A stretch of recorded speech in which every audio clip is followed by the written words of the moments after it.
So let's learn how we can color grade, especially when you're recording or working with footage that is slightly different. So basically, I'm using a DNX HR HQX video. It means dynamic, non-linear, non-extensible, high resolution, high quality 10-bit video. I recorded HEVC format and I'm using Rec 2020 as the color space, not Rec 709. That's why this video is looking really washed out. The colors are looking desaturated. It's too bright. So let's go ahead and set this up and I'll show you how I can color grade this real quick. So firstly, why am I using HEVC, the high efficiency video codec? Well, it saves smaller space while giving you very high quality, and the color space is actually different. I'm using an iPhone 12 Pro Max, so all the video was actually recorded using my phone. If you go ahead and start grading this, so I'll go back to my color page, and this is actually the same clip. You can see it's very bright. The colors are not looking interesting. I've not done anything. I just clicked on the clip from my timeline like so. This is the first clip on the timeline, and I just went over to the color page. So this is the default. You also might have the gallery and the clip open. So turn off the clip, turn off the gallery, so you have a little space to work with here. So the first thing we need to do is to use a CST. It simply means color space transform, aka it means we're taking the color space we recorded from the mobile phone to a standard color space that is going to look better on everyone's screen, no matter where they are viewing it. So you can view it on a laptop, on a phone, on a computer monitor, on a Mac, Windows, Linux, whatever it is you are viewing this. We want everyone to have the same viewing experience. So the first node, I'll right click on this first node and I'll call this pre-CST, and I'll create another node. So I'll use, I believe, Alt S, and I'll right click on this one and I'll call that the actual CST, which is the color space transform. And I'll right click this one and I'll click create another node. So I hit Alt S again and I'll call that our post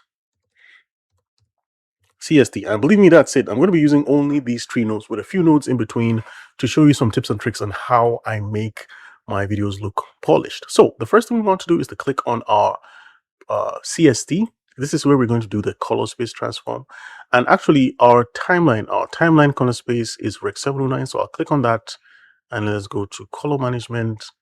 And you can see our timeline color space is Rec 709 and our output color space is Rec 709. We don't need to do anything right here because by default, everyone is going to receive this as Rec 709 if we export this clip.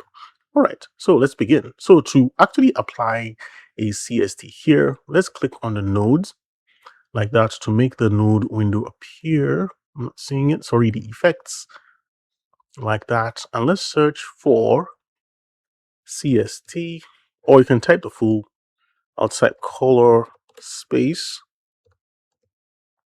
And this is it. So I'll just drag that and drop that here.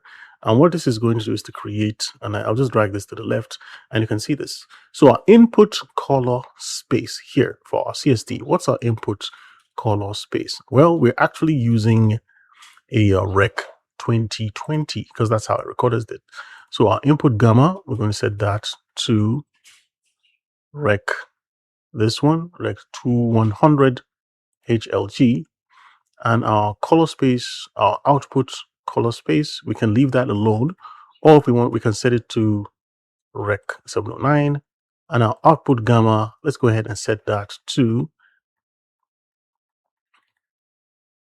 let's go ahead and set output gamma. This is the one with gamma 2.4, gamma 2.4. This really works on the brightness.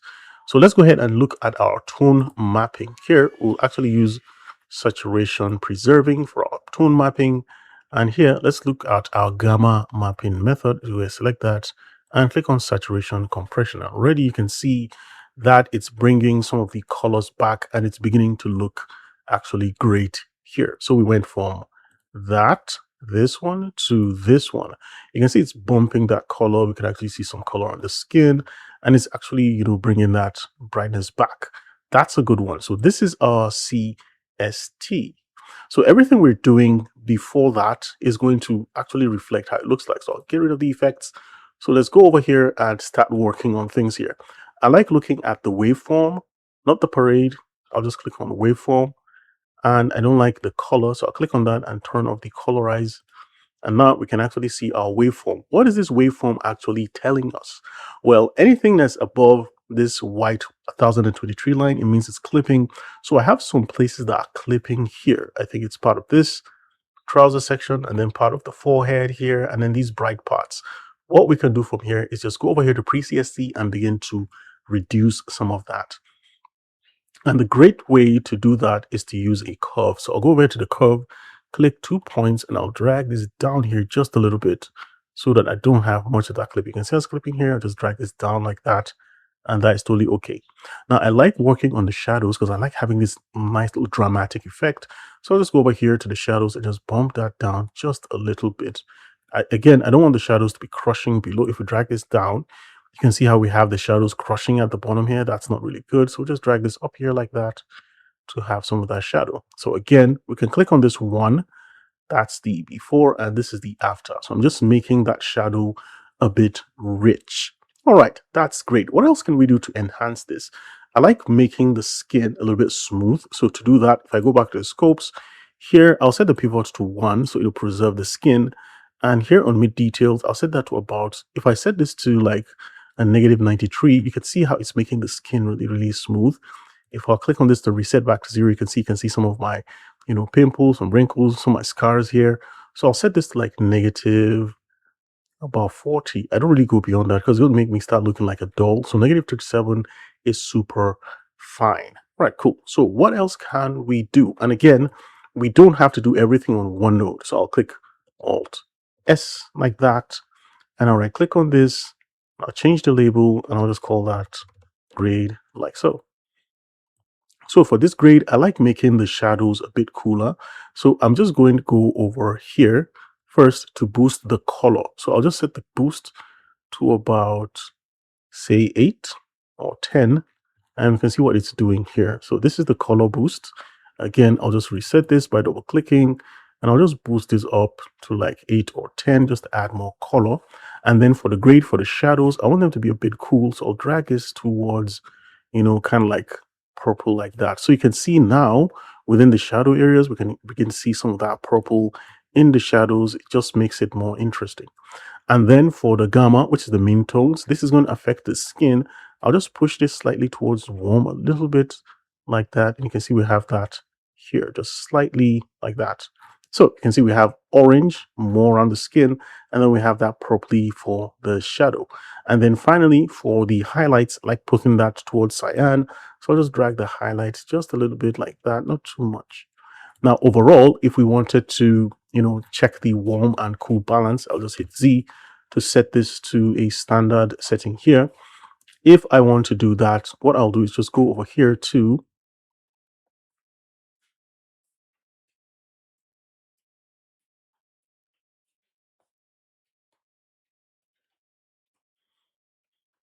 the color temperature, and we can either make this warm or cool. So let's drag that towards warm a bit, and it's going to warm the entire thing and make it kind of warm. If we drag this towards cool, it's going to make everything cool. So I'll just push this. I'll reset this back to 0 and just push this slightly towards warm like that. And all in all, we can see this is not really bad. We went from that now to this, and I think that's really cool, right? So what we actually can do is after post CST, this grade, what we can do is to begin to add a little bit of background blur and add some special effects. To do that, I'll go over here to window, and I'll click on the elliptical power window and quickly invert that power window, and I'll drag a nice little elliptical shape around my face like that, and I'll just drag it around here. Just keep this within this circle. So basically, and I'll just drag the softness like that. And what I'll do is go over here to where it says radius for the blur, and I'll just drag that blur radius. So what it's actually doing now, it's actually blurring the background, and the focus is actually on me around this area. So it's a really nice, cool effect. And I hardly see anyone doing this. It's really nice. So if we turn that off and this is it on, I'll just try to make this interesting on the preview so we can see that now. So this is it off, this is it on, off, this is it on. You can see it's blurring out this section. Again, we can always go back to the power window and say you can blur out more sections. So we just drag this over here. And now if I click away, you can see the region where it's actually blurring this out. Again, I could just track this around just to make sure that we're not really blurring this image like so. All right, so that's going to wrap it up for this one. You can actually tweak and tweak and tweak. You can, make changes to things. We can bump this up, make it bright a little bit like that. We can also brighten this up just a little bit, but we need to watch our curve so we are not blowing anything out like that. And we can always go back to our grade and say, hey, we don't want that.